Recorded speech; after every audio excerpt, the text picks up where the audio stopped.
How many of you have heard of Joan of Arc? Known as the Maid of Orleans, Joan of Arc was a prominent leader whose military genius led the French to victory over the English during the Lancastrian phase of the Hundred Years' War. A woman who took tremendous risks to save her country, Joan transcended society's gender restrictions and defied society's expectations. Her exemplary character undoubtedly epitomizes the phrase bold and brilliant, and she has been immortalized in legends centuries past her lifetime. But what does being bold and brilliant really mean? To me, it's the willingness to take risks after meticulous planning and thought. It's having the courage to try unconventional things without the restraints of mainstream thinking or convention. It's having the confidence to reject the peer pressure and expectations of others. But how many people would call themselves risk takers? How many people would even want to? Xenophobia, the fear of the unknown, serves as shackles for complacency within our lives. Although taking risks propels you forward and empowers personal growth, most choose to stay within our comfort zones, not because we lack the ability to succeed, but because we lack the will and succumb to fear of failure. We believe that if we don't take any risks, we'll be on the safe, obstacle free path to success. We deceive ourselves into assuming that if we do take risks, we'll fail and carelessly jeopardize our futures. In reality, this could not be further from the truth.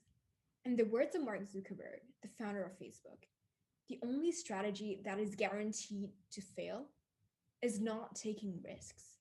Risk taking will lead you to success, but only if you learn to evaluate which risks, but only if you learn to evaluate which risks are the correct ones to take.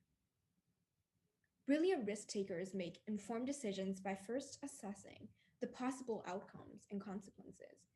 Through an understanding of the odds, they maximize their chances of success by mitigating the probability and magnitude of failure.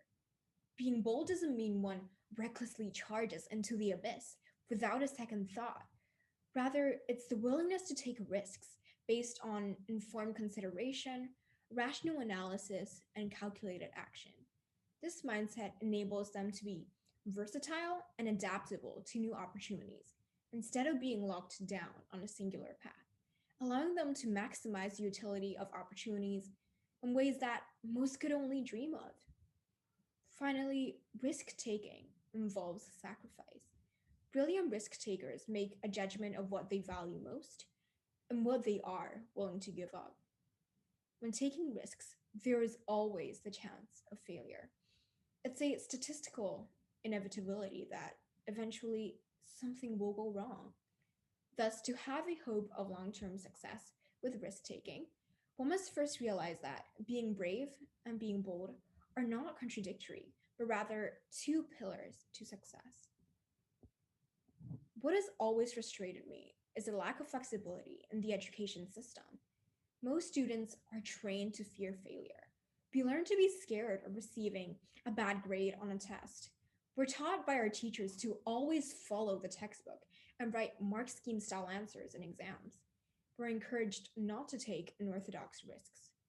All of this pressure causes us to fear risk taking instead of embracing it. Worst of all, the education system doesn't encourage independent thinking.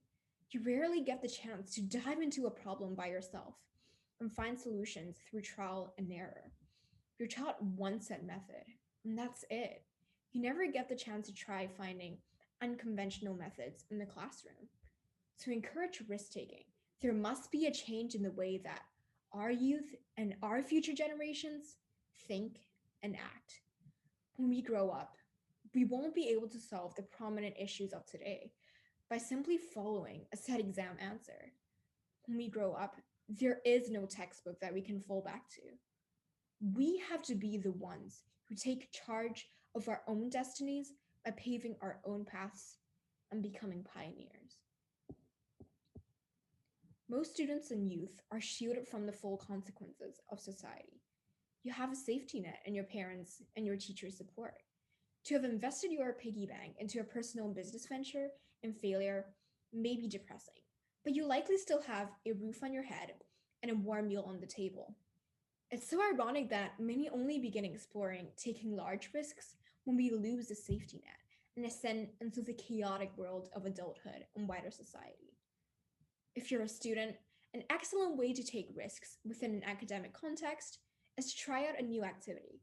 You could try out a new instrument, join a sports club, join a new academic competition. The options are endless.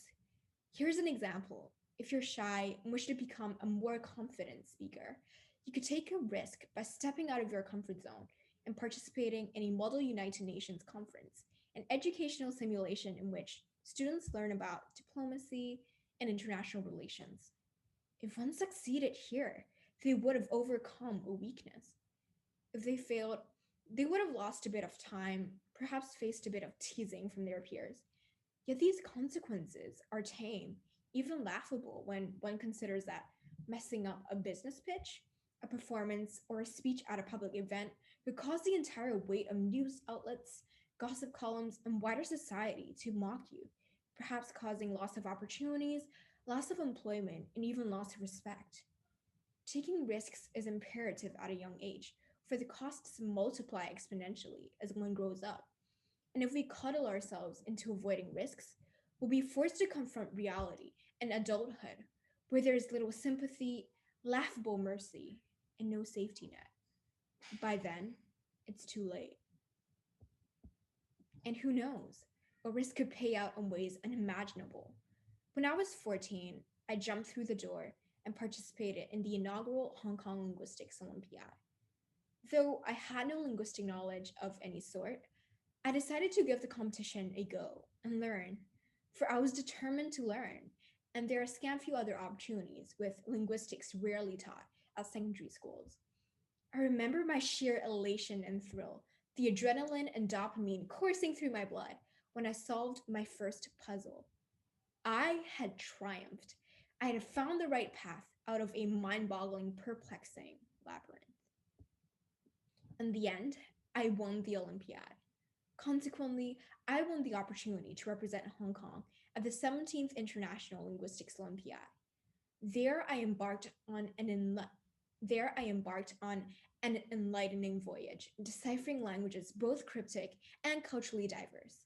Yungnam, Uruk, Middle Persian, West Irangan, and Nuni. Undoubtedly, had I not made the decision to take the initial risk, I would never have discovered my passion for linguistics, never had the chance to meet others who shared my passion, and never had the opportunity to challenge myself and grow. I'm not saying that all risks should be taken.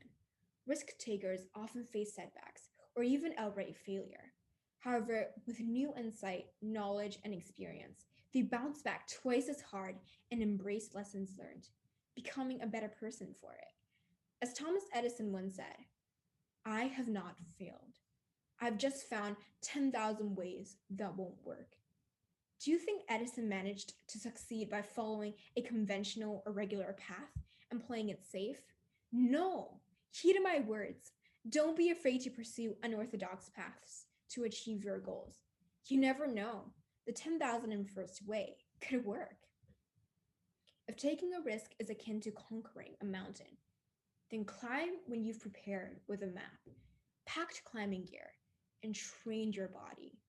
Come with a mindset that although you may trip or meet unexpected obstacles, that thanks to your preparation, you get right back up and overcome anything that's blocking your way.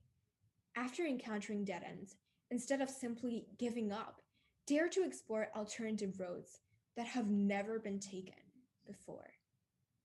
Most importantly, have the courage to take the first step of the climb. For even if you trip, you shall stand above the legions who are too afraid to even try.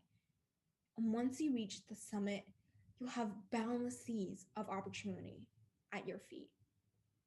Be bold, be brilliant. Fortune favors the bold.